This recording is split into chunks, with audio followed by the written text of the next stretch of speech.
হৃদয়ের গভীরে লুকিয়ে থাকা অনুভূতিগুলো কখনো শব্দে ধরা দেয় না, তবুও তারা আমার মনের সবচেয়ে সত্য সঙ্গী। যখন মন ভারী হয় তখন এই অনুভূতিগুলোই আমাকে নিজের সঙ্গে কথা বলতে শেখায়। ভালোবাসা নামক অনুভূতিটা এমন, কখনো স্বর্গের মধু, কখনো বিষের কাপ, তবুও আমরা পান করতে ছাড়ি না। কখনো কখনো চুপ থাকাটাই সবচেয়ে বড় কষ্টের ভাষা। কথাগুলো গলায় আটকে থাকে, চোখে বৃষ্টি নামে। অনেক মানুষ আসে জীবনে, কিন্তু কজন ছুঁয়ে যায় মনটা, কজন থাকে চোখ বন্ধ করলেই মনে পড়ে। মাঝে মাঝে মনে হয় পৃথিবীটা যেন আমাকে ছাড়াই ঘুরছে, আমি শুধু দাঁড়িয়ে থেকে সময় গুনছি।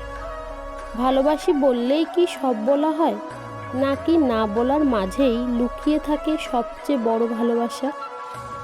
কখনো ভেবেছো যাকে তুমি একটু ভালোবাসো সে হয়তো তোমাকে সম্পূর্ণ ভালোবাসে?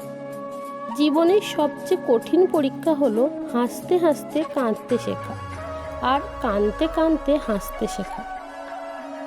ভালোবাসার অনুভূতি যেন এক অদৃশ্য জাদু, যা হৃদয়ে রং ছড়ায়।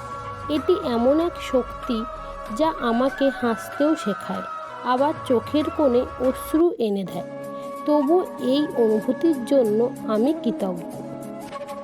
অনুভূতি হলো মনের সেই নদী, যার তীরে আমি বসে জীবনের গল্প শুনি।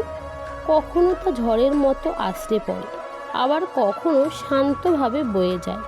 আমি শুধু এই প্রবাহের সঙ্গে ভেসে চলি।